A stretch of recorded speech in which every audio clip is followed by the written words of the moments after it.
Good afternoon, everyone. This is Joe Papano from FiberLink Communications. Thanks for joining us for our webinar today.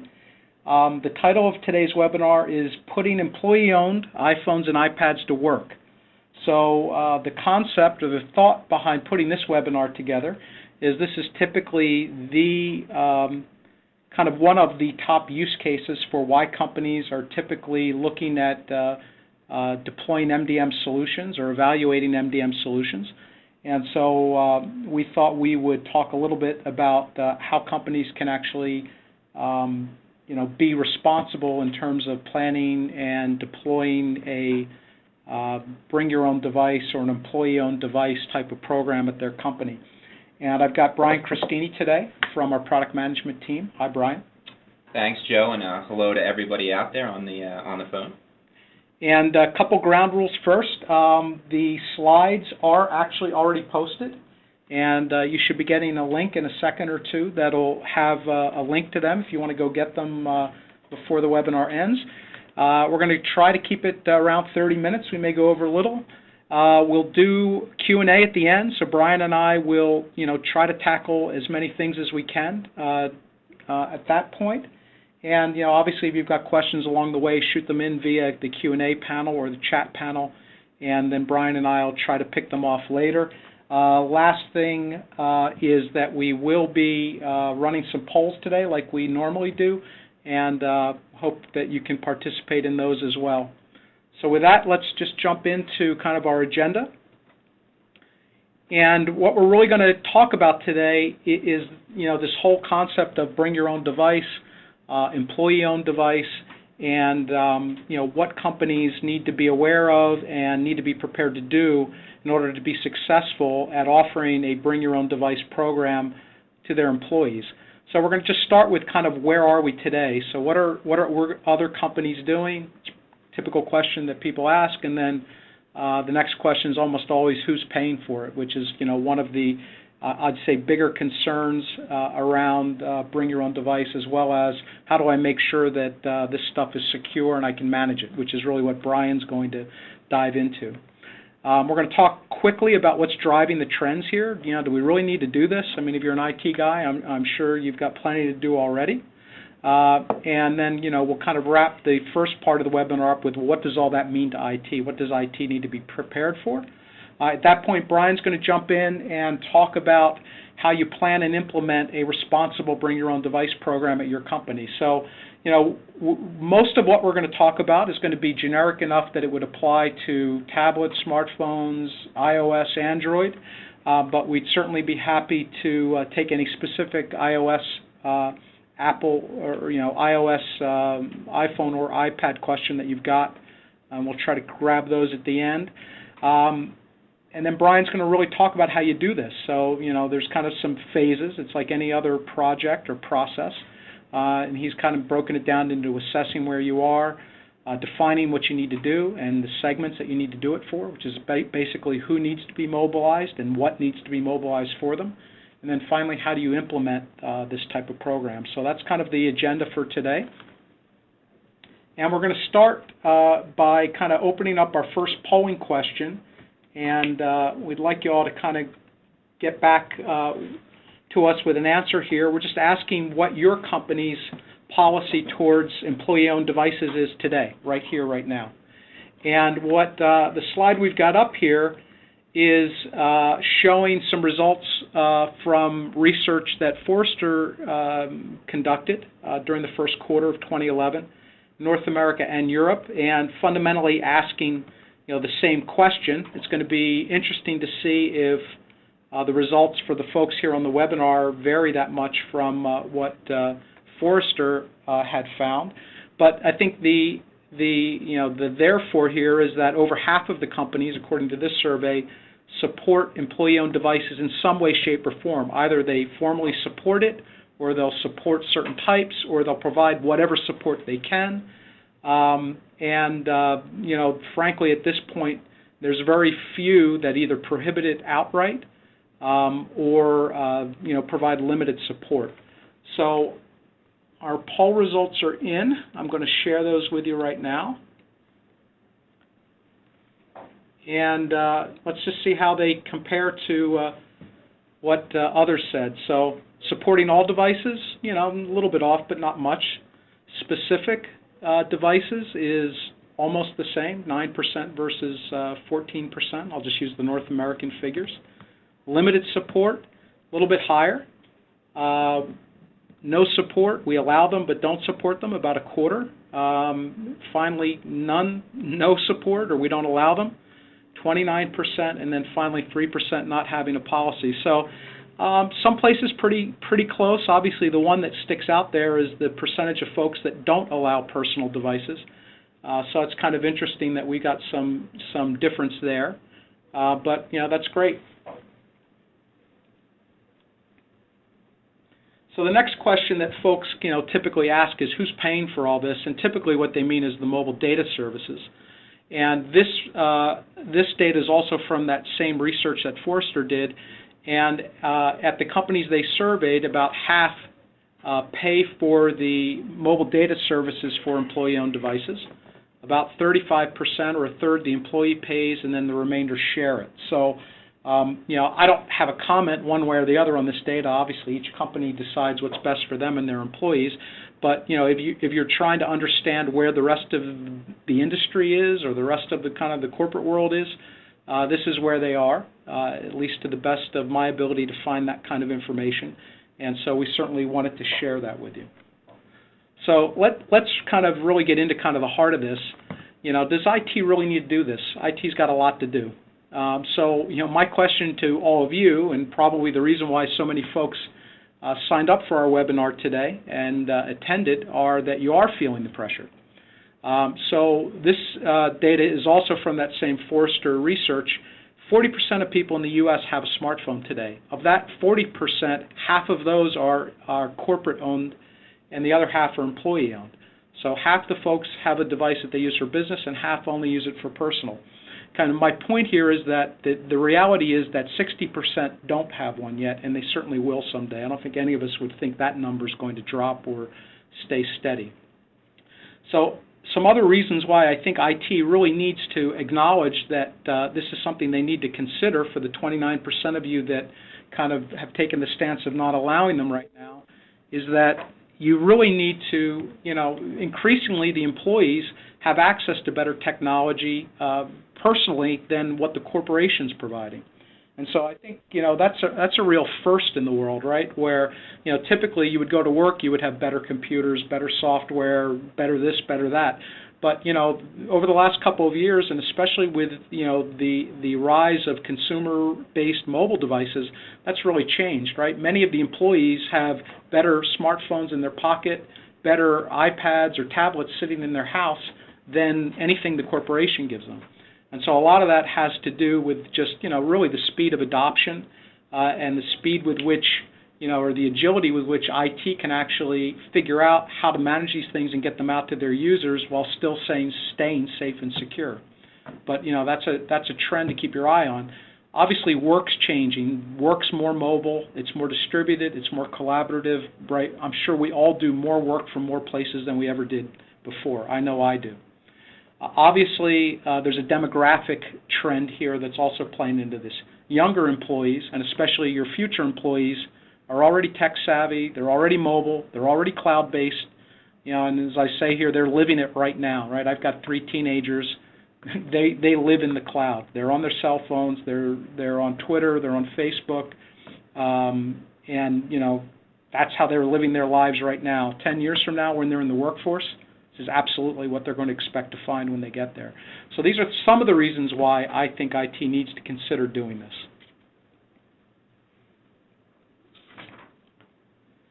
So I've got some things here I'm going to go kind of very quickly through. These are results of polls we did in prior webinars, and up at the title there I've got kind of the date. So this is actually pretty recent info that we collected during the third quarter here on previous webinars. We asked folks during a webinar on enabling iPhones and iPads, you know, why are iOS devices being adopted at your organization? Almost half the folks on that webinar said to enable use of employee-owned iPhones and iPads. So that was the #1 driver for why they were, you know, looking at how to manage iOS devices.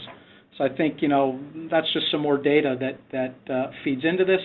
At a webinar a couple weeks prior to that was actually focused on BlackBerries, we asked folks, why are you migrating away from BlackBerry? So the tee-up question to this one, which isn't here, is we asked folks, do you expect to have more or fewer BlackBerries in your organization in 12 to 18 months?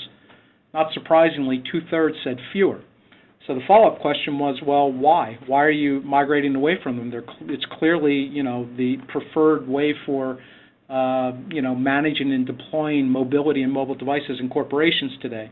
So look, I was expecting, frankly, to see reduced cost be the highest answer, but you can see here the results we got. So I was quite surprised, and it was enable employee choice of mobile device.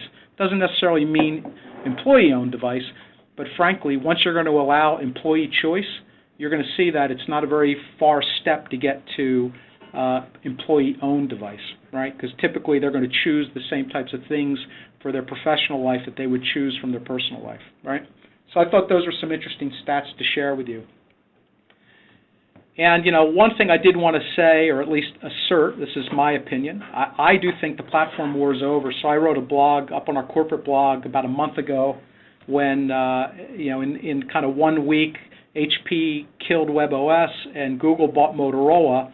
And, kind of my thought was, well, this is really the beginning of the consolidation phase in this segment, in this market, and that what we're, really seeing now is that there's 3 platforms that have emerged, iOS, Android, BlackBerry, and possibly a 4th, Windows. But for an IT organization, what does this mean? This means that all of these platforms need to be supported if you're going to enable either employee choice or employee-owned devices in your organization. And kind of some other thoughts of mine here while we're just talking. If you think about it, mobility is going to be won by companies that are great at 3 things. And, the way, I thought about it was, well, what are Apple, Google, and Amazon really great at? They're great at software, they're great at the cloud, and they're great at building ecosystems. And I think that even though these guys are kind of at ground zero for mobility, I think that any company that is thinking about how mobility intersects with their business or how mobility can improve their business in some way should kind of think about these same 3 trends or these same 3 kind of core strengths that these companies have. And obviously these companies have benefited quite a bit from mobility, and Amazon made even more news with their results, with their release of the Kindle Fire. Is that the name of is what they called the tablet they launched the other day? So what's all this mean to IT? Really quickly, and I'm just kind of recap here, I think the pressure to support employee-owned devices and the choice by employees of devices is only going to grow. And obviously this kind of 40% going to 100% is going to be a big push there. The mobility winners, whether you're in the mobility industry or you want to use mobility as a way to improve your business, is going to be decided by those companies that can master software, cloud, and ecosystem, because that's really the fundamental ingredients of mobility. IT is going to need to support at least 3 separate mobile platforms, possibly 4. And you're going to need to adopt some type of mobile device management technology in order to be successful at all this, because most of the platforms out there today, frankly, are going to require you to support, across many of them. So you're going to need to find something that allows you to support all of those platforms. So we're going to open up our second poll right now, and then I'm going to just quickly go through one more poll, and then I'm going to stop talking and Brian's going to start talking. So we're asking you how your organization manages employee-owned devices today. And we asked this question back in July on our iPhone and iPad webinar, and these were the answers we got then. I'm anxious to see. I wouldn't think much would have changed in a couple of months, but you never know. And we're just about done with the response here.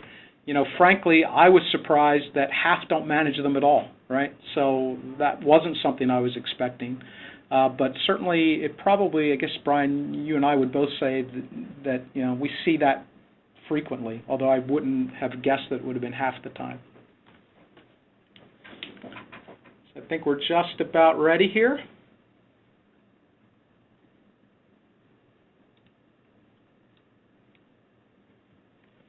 And there's the results. So ActiveSync, just about the same, 43%, 40%. We allow them, but we don't manage them. Trying to correlate them here. That's, I guess, the blue one. We asked about the iPhone configuration utility. So I'll leave that one out. We use a third-party MDM solution, 10%. It was 6% 3 months ago. That correlates with, what we hear from Gartner, Forrester, others who track the industry, that the adoption rate or penetration rate of MDM solutions is still quite low, in the single digits. So that correlates well. And of course, we already know that about a quarter of you don't allow personal devices at all. So obviously, you're not going to worry too much about managing them. So I'm going to stop talking. Brian, you ready to start talking? Yeah, thanks, okay, Joe. Great. Thanks. So, and this is kind of a transition slide here, and I'll jump more into the kind of process we mapped out for starting to think about how you would manage these devices coming into your environment. So really, the slide here, are you ready to start kind of enabling this? Some of you already are, which we've seen. But really, and Joe kind of brought this up in his slides and talking about the market forces and how they're changing, the technology and how it's adopted and used in the enterprise. Consumerization movement is a key word that everyone seems to use because it's true, and consumers have that technology at their hands and they want it to be used. They use it on a day-to-day basis for their personal reasons, and they want to make sure that they can use that for checking email for work as well. Mobile platforms are expanding. Joe touched on that as well. You will support 3 or 4 platforms if you plan to enable a bring your own device strategy, if not more. And apps are moving to the cloud. Again, this is just another reason for users to not connect back to your corporate network to be able to be productive while they're on the go. And really, because of these factors, companies will need to, at first, assess their environment. So as we begin to talk to organizations, and have been talking to organizations for a while now, one of the first questions that comes up, or concerns that comes up, is I don't have visibility into what's going on in my environment today. We have Exchange, we have Notes, ActiveSync is open, I have users connecting, but I really don't even know what the number of devices are. And then for some users or some organizations that are actually limiting it in some regard, they still don't have a good grasp of how many devices are coming in because they enable it for a user and they have 3 or 4 devices into the system. Maybe they don't want all those devices when they originally enabled it for a single device. As you go through the assessment process, it's important to segment those user groups. So as you start thinking about how I'm going to enable these devices and bring your own, and which policies and how much I'm going to pay for those different components, you need to segment your users into groups. And what that means is simply, what's their role, what's their function, how ready are they to be able to use this technology on their own? Are they sales out in the field that needs to be mobile, needs to have always-on connection? So start to think segment.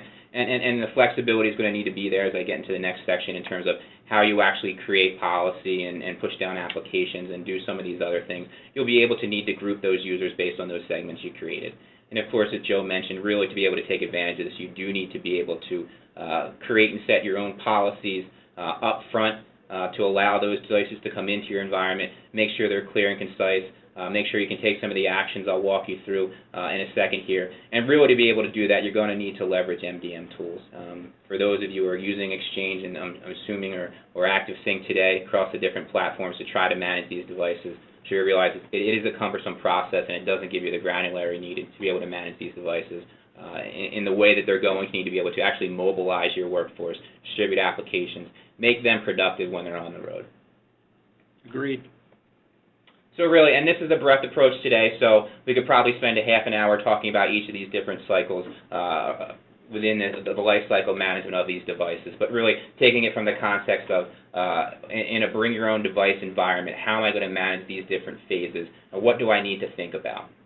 Starting with enrollment, configuration of those devices, how am I going to monitor them when they're actually in my environment, pushing down applications and documents to make, mobilize that workforce to make sure they're productive. What's the help desk role in this? Do I support these users? Do I not support these users?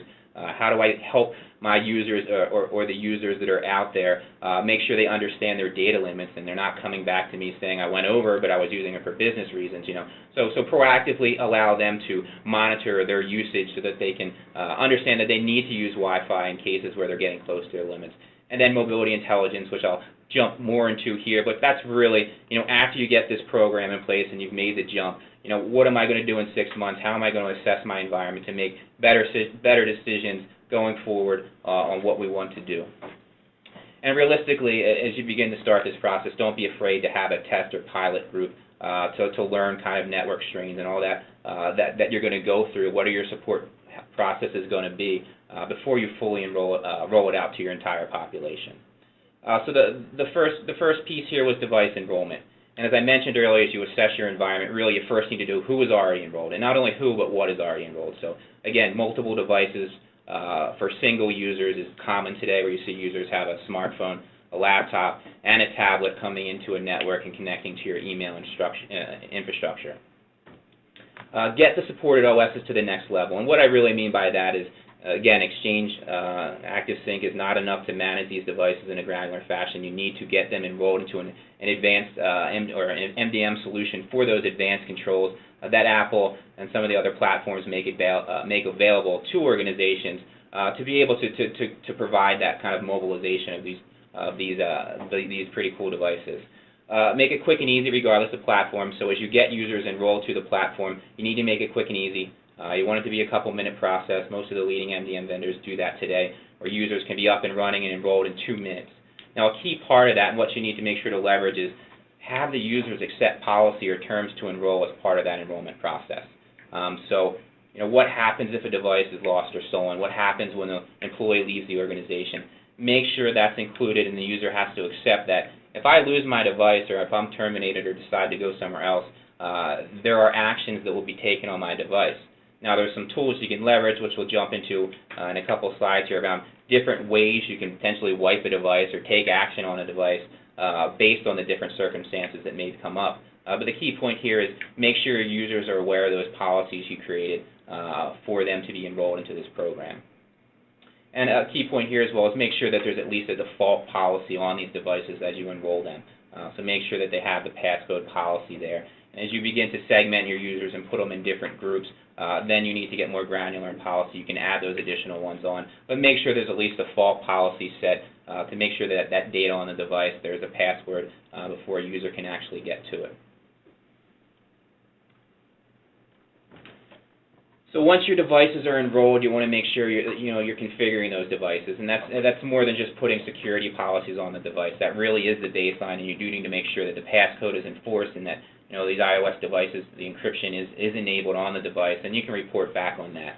But you also may want to set up restrictions on the device. One of the concerns we hear from organizations is I'm allowing iPads into my environment, and they're consuming all these different content, such as YouTube, and it's putting a lot of network strain on my network.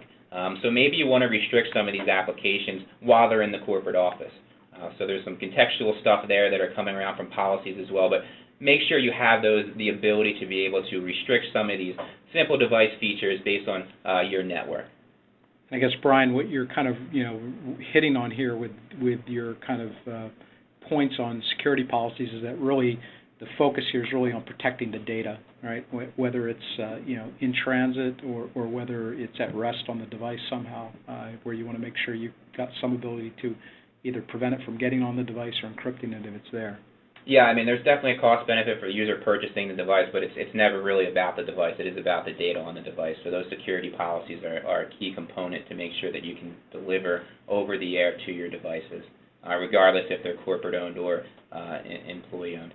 And again, one of the key pieces, and I kind of missed this on the last slide, is as we talk to customers and we talk to analysts, that whole concern about users actually enrolling in a program and the fact that they may get their device wiped hasn't really been a concern.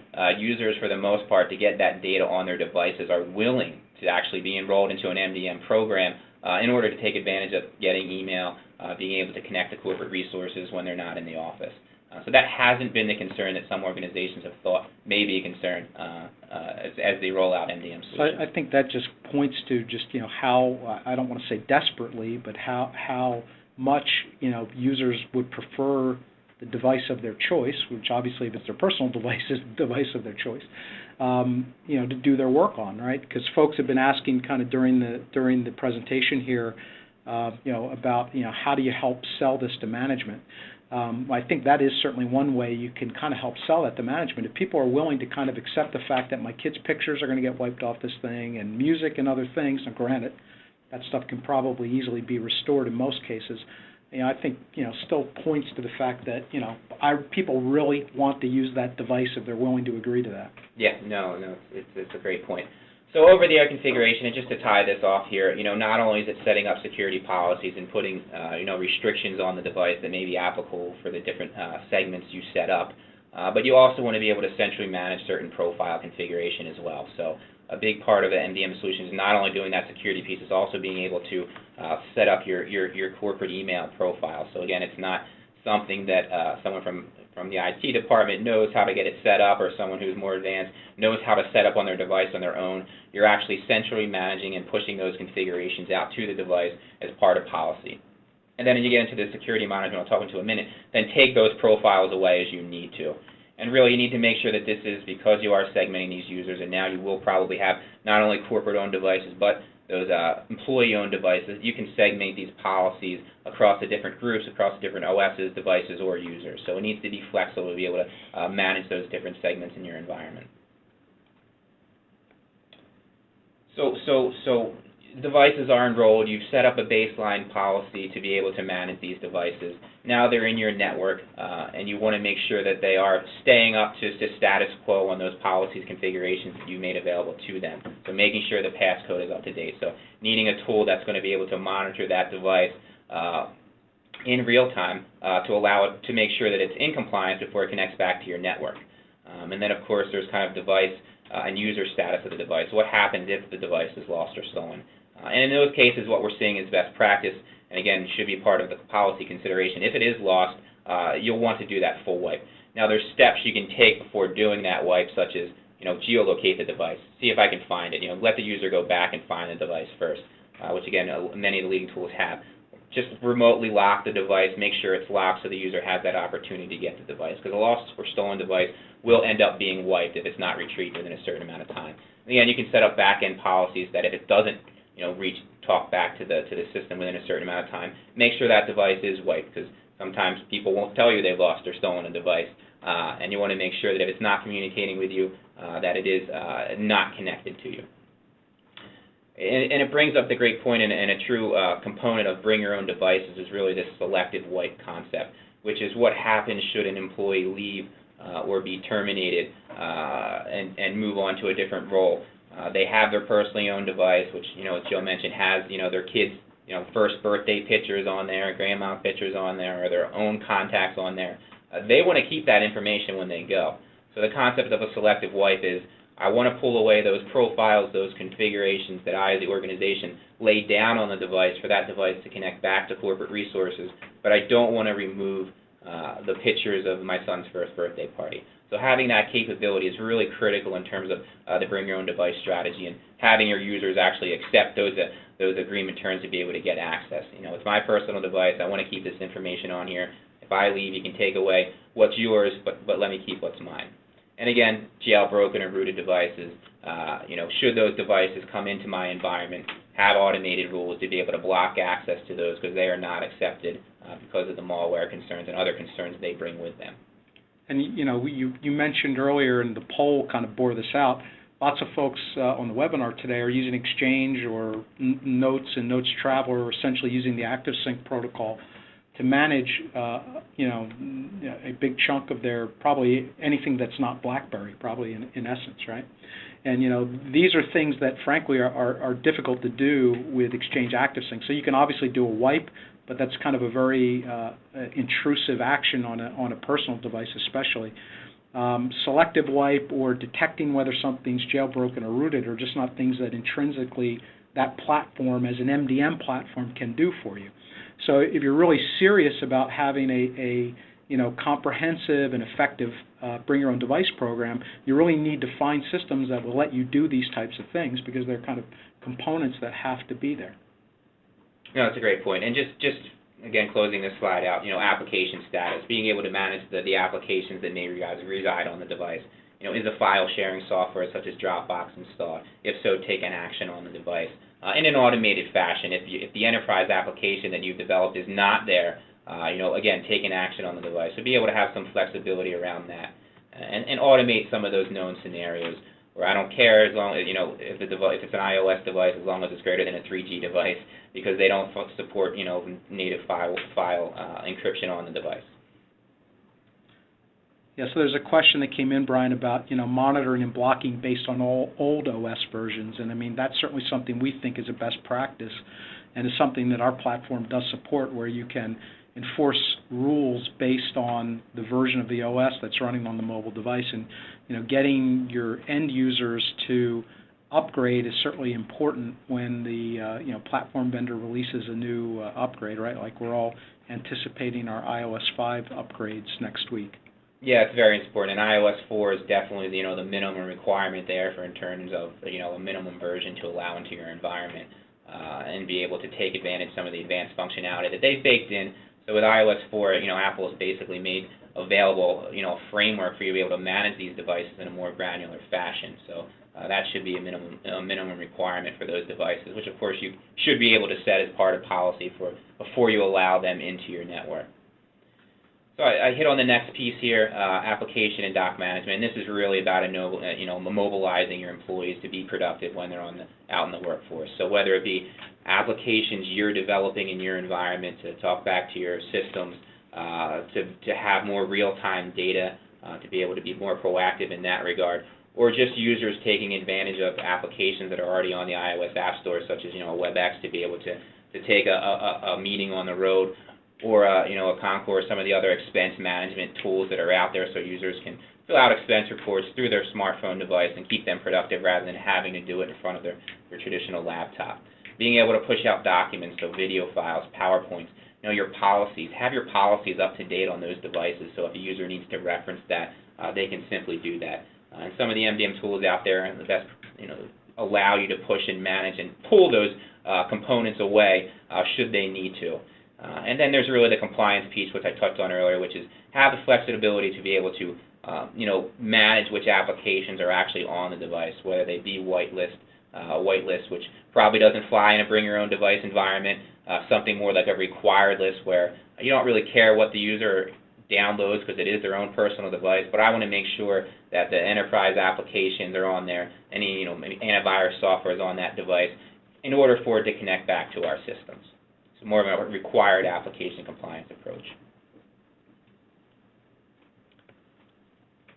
So in terms of help desk support, and this is a tricky one, you really need to make sure to draw the line with up front what your policies will be, and really determine and make sure it's clear which platforms you'll support, which devices you'll support, and for which of those different segments you'll set up front for sales versus your C-levels versus the general population. And will they be best effort support, where if they call in and they can't remediate the problem within 30 minutes, then it's on the end user to figure out the problem on their own.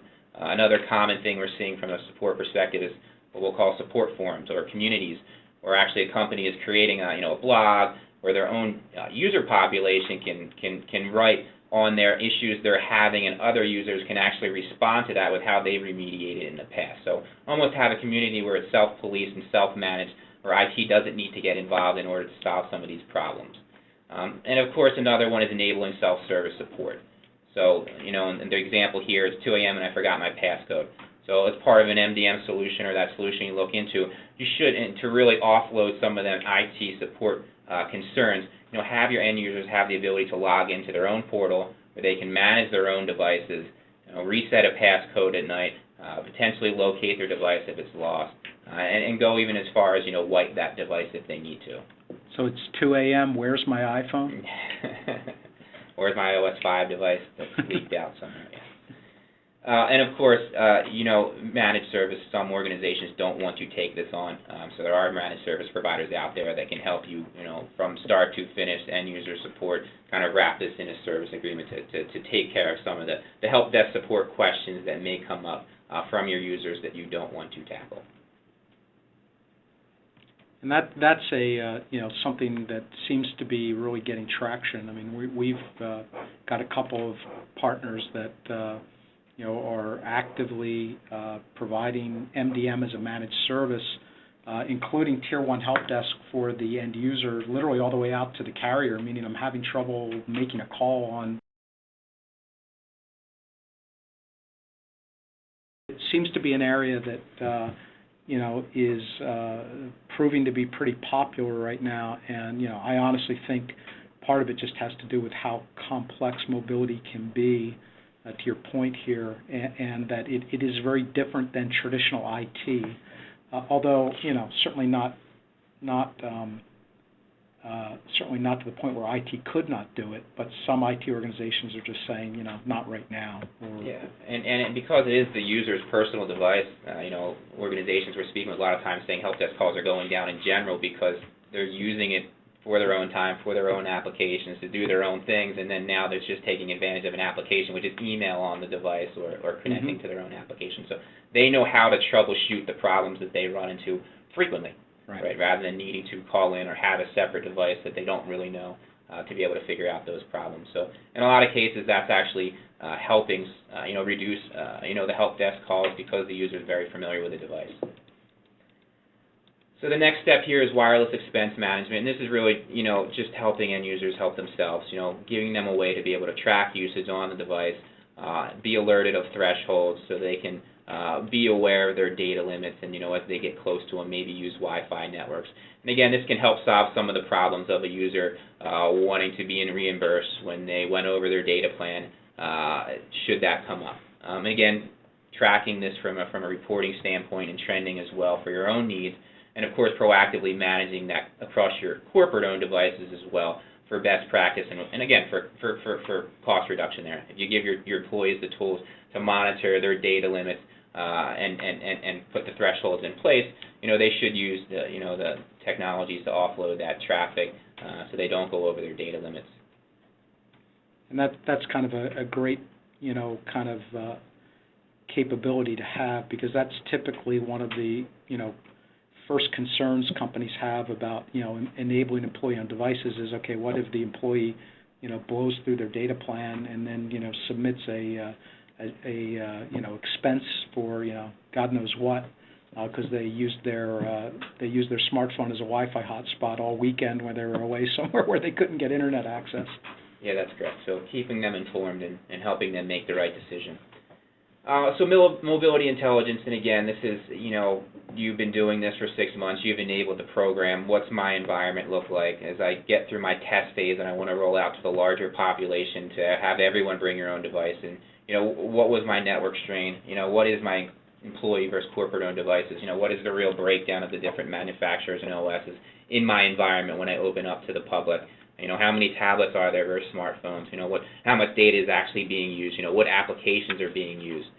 So really getting smart around what's going on in your environment. And again, this all helps to make informed decisions about what to do going forward. And then, of course, not only monitoring from my environment perspective, but also from an audit history perspective. From a regulatory perspective, compliance. A user's device needs to be wiped that had data on it, and you now have to report that back. Make sure you have the audit history logs to be able to show that that device was wiped at this time by this user. And do proactive management as well. You push out profiles as part of the policy settings. Should something such as an email profile fail to configure on the device, be alerted of that happening and then be able to proactively manage that. So reporting is a big component here, and just on learning your environment and be able to make informed decisions going forward. And really, that kind of wraps up this section here. And again, this was meant to be kind of a breadth approach to how should I manage these devices once I let them in. Really, it starts with knowing your environment and really defining your user segments and making sure you have the correct policies and procedures in place for each of those different segments. And again, keeping consumer technology in mind. Your staff will probably need to know how to support an iOS device. Automate and monitor, really automate monitoring enforcement of these devices where possible. So set up rules, baseline rules in place, so you'll be able to you won't have to do anything to be able to take action on known scenarios in your environment, such as, don't allow devices that are on iOS version 4, less than 4.0 to connect to your email infrastructure. again, going beyond just visibility and control of these devices, the next phase really is mobilizing your workforce and making those users productive and giving them tools to be able to be productive when they're on the road. And again, using the data that's captured in these systems to be able to make informed decisions as you continue to roll out the program. Hey, Brian, thanks. That was great info. And, we really kind of view mobile device management, as I think as do others, as a life cycle. And certainly, our product's been built to kind of support, frankly, everything that you talked about here today, all those phases of the life cycle. Before I jump right into my product commercial, which those of you who are serial attenders know I do at the end, I just wanted to ask you one last question. So we talked a lot about bring your own device. Wanted to find out a little bit more about if some of the things you learned today or heard today would make you consider buying a third-party MDM product, or at least evaluate one. We obviously think it's kind of a key to, frankly, enabling any kind of mobile operation inside of your company. For those of you who don't know us, FiberLink makes the MAZ360 mobile device management platform. We're a completely cloud-based platform. You can deploy us in minutes. In the spring, Network World did a bake-off of all the major platforms, which we came out on top of, so we were quite happy about that. So for those of you who were asking me during the webinar which MDM platform I think is the best, well, I'll give you my biased answer since I'm employed by FiberLink. I think the MAZ360 is the best, but here's someone who was completely objective about it, and they came to the same conclusion. So we were quite happy about that. It kind of validated a lot of the hard work all the folks here at FiberLink do every day. And, the one thing I'd say that our platform is really great at is just its simplicity and ease of use. Easy to deploy. We're cloud-based. You can take your own evaluation and get it all up and running literally in minutes. And, I defy anyone else in the marketplace to do that or try that. So we're happy about that. We think it's kind of our strength. Couple of other things, and then we're going to jump into Q&A here because we did get some questions during the webinar that I didn't cover yet. One thing I wanted to tell you, so those of you who are habitual attenders of our webinars, we do them every 2 weeks. So the next one is October 13th, except when Apple announced iOS 5 the other day, we said, okay, we're doing an iOS 5 webinar right away. So next Thursday, October 6th, we're doing an iOS 5 webinar. If you're a MAZ360 customer, you'll be glad to know that you already have iOS 5 support. And you will have full iOS 5 support come Wednesday morning based on what Apple takes out or leaves in. So we'll all find out together, I guess, on Tuesday.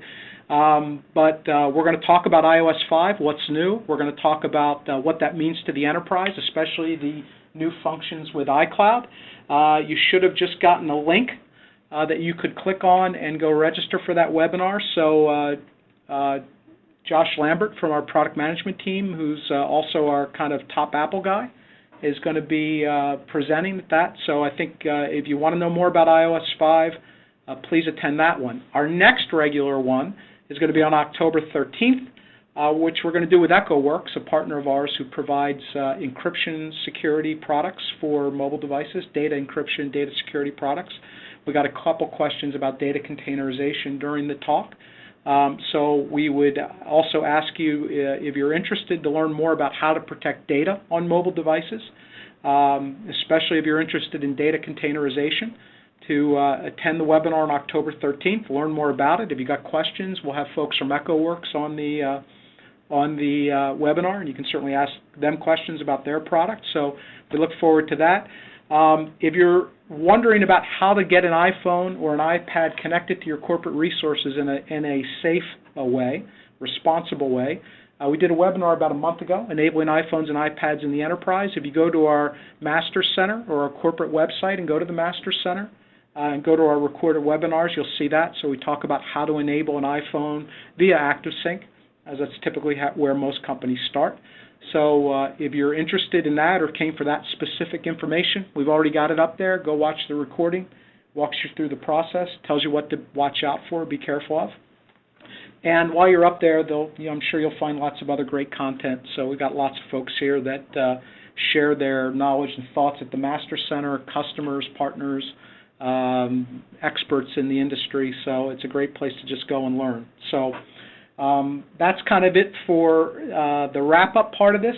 The slides, hopefully you've been seeing the links during the webinar. The slides are posted already. In about 15 minutes, you'll all be getting an email that will have a link to those slides if you haven't already pulled them, and also links to sign up for the upcoming webinars. And there will also be a link in there to sign up for an E360, or I'm sorry, a MAS 360 evaluation. So Brian talked a little bit earlier about how important assessment is, and we see this all the time. We walk into companies and we say, tell us about ActiveSync. Do you have ActiveSync turned on? Yep, got it turned on. How is it? Is it under control? Yep, it's airtight. It's buttoned up. I'm sleeping at night. It's all good. And so we ask the simple question, well, how do you know? Well, I'm not sure. And, one of the great things you can do by taking us up on our eval offer is you can use the product, MAS 360, fully functional for 30 days, and you can go evaluate your own Exchange ActiveSync environment with that tool. So, if you're not sure where you are, or you've got some fear about where you might be, go find out. It may take an hour to get everything up and running and get you the information you need. I would think it would be well worth it if you're unsure, or you're not doing anything. First thing you need to do is find out how big your problem is, right? So go do that. We also have a free tool that will do the same thing for you. So if you go to our website, there's a free tool. I think it's called the ActiveSync Reporting Tool. It'll do the same thing. It just does it all locally, and it's a set of PowerShell scripts that run against your EAS environment. And we'll tell you about all the mobile device partnerships to your Exchange mailboxes. So if you're interested, go grab those things, try those things. They're an easy way to get through that first step of this, which is how big is my problem and where am I? We're going to jump into some of the Q&A now. Hang on a second here. I'm going to open up the panels. And I'm going to have to kind of scroll through. Here's the first question. It's not necessarily technical. Is there a legal implication to corporations wiping personal data off of the employees' devices? So I think this was, to Brian's point, this is where the use policy, the employee use policy is so important, right? So as part of allowing the employee to use their personally owned device to access corporate resources, you as the corporation are going to require them to agree to your usage policy. And your usage policy would need to state something like, if you leave the company or if you're terminated by the company, we have the right to perform a wipe on your device. Now, obviously, we would say it's better if you can do a selective wipe than a full wipe, but at a minimum, you as the corporation need to have the employee agree to that. And, I know in our product, one of the ways we do that is when the employee is enrolling their device, they go through one step in the process where they agree to the terms and conditions.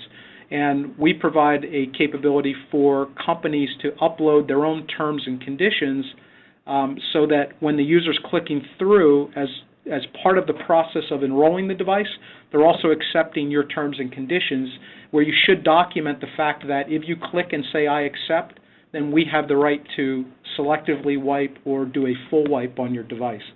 So it's really much more of a policy question, and I would probably say that if you don't have the employee's agreement or that's not in your policy and you do a wipe, I'm no lawyer, but that's probably something you shouldn't do. I don't know that it causes you a legal problem, but just doing it if the employee wasn't aware of it and didn't agree to it, it's probably not the right thing to do. Another question, is there a way to sandbox corporate data and keep it separate from keeping corporate and personal data separate? So there absolutely is, right? There are solutions out there that do that. Obviously Good Technologies is the one that is most known for data containerization. But for each company, I think it's a question of how much you need. So what I would recommend, if you want to learn more about it, is come to our data containerization webinar with EchoWorks in 2 weeks, and we'll get into that in more depth, and you can certainly learn more about that. There are certainly ways to keep corporate data segmented. More importantly, there are ways to make sure it's always encrypted, right? So that even if the device is lost, the data is not compromised. Yeah, and I think that's an important piece to make sure you understand the security that's built into some of the iOS devices. Specifically, as mentioned, the 3GS and above, they both have file level and hardware level encryption on these devices. And there's always the question with containerization of the data. How much does it actually take away from the user experience on the device? So it is a little give and take in that regard, but understanding how secure these devices are up front definitely helps with that, answering that question. So another question came in about since MAZ 360 is a cloud-based platform, do you have any third-party certifications? So we certainly do. We're SAS 70 Type 2 certified and have been for 4 years. Also, don't know how closely you all follow press releases, but I think it was yesterday. We were one of the first 3 companies to get FISMA 2.0 certification from the federal government. So if you don't know what FISMA is, go look it up. It's their information security regulatory framework that government agencies have to follow. So 3 cloud-based vendors got FISMA 2 certification. It was Google for Gmail and Google Apps. It was Salesforce.com, and it was FiberLink for MAZ 360. So we're pretty proud of that. Obviously, we take security seriously, so we're all over it. I'm going to keep scrolling down. Matt asked a question here about MAZ 360. Is it a multi-tenant environment? It is absolutely a multi-tenant environment. It is what we call true SaaS. So you'll hear a lot of obfuscation in the marketplace about cloud-based. Oftentimes when a company says, yes, we offer that in the cloud, what they mean is, well, we would have had 3 boxes that you would have had to put in your rack, in your data center somewhere. We'll take those 3 boxes, we'll stick them in a rack outside of your data center, and we'll nail up a point-to-point VPN between the 2 VLANs, and it's in the cloud. Well, I guess that's true. It's not on your premises, but it doesn't meet what we consider to be kind of the true qualities of a cloud-based solution. So we're completely cloud-based, multi-tenant from the ground up. Platform's been in existence for 8 years. 1.5 million devices are managed in there between laptops, smartphones, tablets. We've got companies that have 10 devices in there. We've got companies that have 100,000 devices in there. So it's been around for a long time. There's lots of companies that use MAZ every day, rely on it every day. And if you go to our website, you'll get an idea of some of the companies that work with us. Brian, here's a good one for you. Do you recommend to use a certificate for authentication for corporate networks? Yes, I mean, there are some prerequisites there. If you do have, you need the infrastructure, the PKI infrastructure to be able to do that. So it's definitely recommended. There's some added costs there to be able to do that. So it's something you need to take into consideration before implementing. And there is a layer of security by doing that, but there are also some costs. So it is something the organization in total needs to weigh. So here's a question, I guess, near and dear to Brian and my heart, because besides doing webinars here, we also are pretty involved in FiberLink's partnership program for MAZ 360. So a question came in about whether a managed service provider could manage clients through a single dashboard in MAZ. The answer is yes. It's kind of fully hierarchical in terms of account structures, things like that. Wouldn't matter much to an end user customer that just wants to use MAZ to manage their own mobile devices, but obviously if you're a managed service provider and you think that mobile device management is something that is interesting to you, that may be something you want to check into, and yeah, we do support all that. And I'm going to just jump out here's one more question, Brian, I know you can answer. How does MAZ 360 integrate with BlackBerry servers, BES servers? So we do integrate with the BES server. We do have what we call a cloud extender, which is a piece of software that communicate with your BlackBerry environment. So we don't replace the BES. We do need to communicate through your BES, and that's for BES environments 5.0 and above. Basically, what we can do with that is pull those devices and into our platform, so you can manage them singly through. You can manage your iOS, your Android devices, your BlackBerry devices, push policy, change, wipe those devices through our platform as opposed to logging into the BES on its own. Here's a question about, can policies be put into effect based on working hours? So I'm going to say here, I know the answer, but I'm going to say stay tuned. So there's going to be, here's one great thing about cloud-based platforms.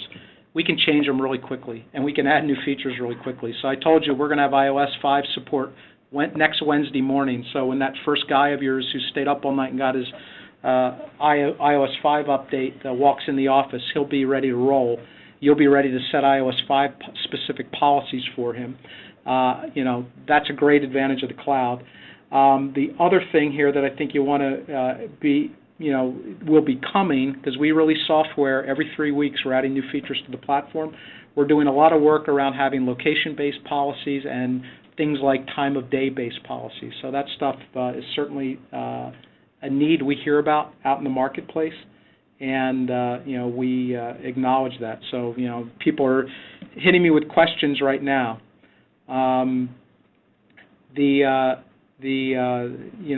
Things like disabling the camera if the device is in a certain location or during a certain time. So yeah, those are the types of policy changes that it's kind of a check-in, check-out policy. If you check into this location or at this time, apply this policy set, and then check out a certain time period, then you put a different policy set on the device. Here's a question about boilerplate usage policies. So there actually is. There's a great source of this. So a good friend of ours here at FiberLink is a gentleman by the name of Philippe Winthrop. He runs the Enterprise Mobility Forum. The URL is theemf.org, so www.theemf.org. And I'm sure Philippe will not mind me pointing you at his website. So it's a great community for enterprise mobility practitioners like us, and he's got a number of posts and guidebooks, guidelines that he has for the types of things that should be in a usage policy statement from a company. So I don't have the URL off the top of my head, but if you go to theemf.org and type in employee-owned device, I'm pretty sure you'll find the post where you can download that document from Philippe. So it's a good document, and definitely gives you a good start to help you get started on the policy side of this with all the issues that you've got to worry about. So there's a question about whether companies should worry about data residing in employee-owned iCloud accounts. I would say sure, companies should always be worried about that. And what I would recommend you do is come to the iOS 5 webinar and ask Josh Lambert next week. He'll definitely be able to tell you the best practice for how to deal with that situation and what you can and can't do about it. So yeah, and currently today you can usually enforce encryption of those backups that may be going through an iTunes account on a personal PC. So make sure it's encrypted at least. There's a couple questions here about MAZ 360 licensing. So our licensing is pretty simple. It's per device, per month. There are no other fees. There's no maintenance fees. There's no support fees. There's no setup fees. There's no upgrade fees. So it is a simple per device, per month fee based on the number of devices that you want to protect with MAZ 360. So it's pretty easy to try, and it's pretty easy to buy. So love to see you try it and hope you buy it.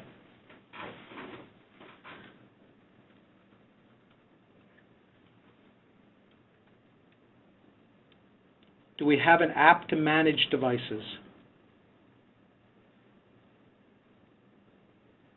I'm trying to handle that one. I'm not quite sure how to answer it, so I'm having a little bit of trouble understanding that question. If we don't get back to you, during the webinar here, we'll definitely try to get back to you via email and answer your questions. Our hour is just about up. I appreciate all the folks who came to the webinar and, the many of you that have stayed for the whole hour. Brian's email address is up there. Most of you, if you got invited to this webinar, have my email address. Feel free to reach out to either of us with any other questions you got. Hope to see you at the iOS 5 webinar next week, right? The Apple, freight train is just pulling everybody along right now. So that's great. And thanks again for attending. Take care. Thanks, Brian. Yep, thanks, everyone.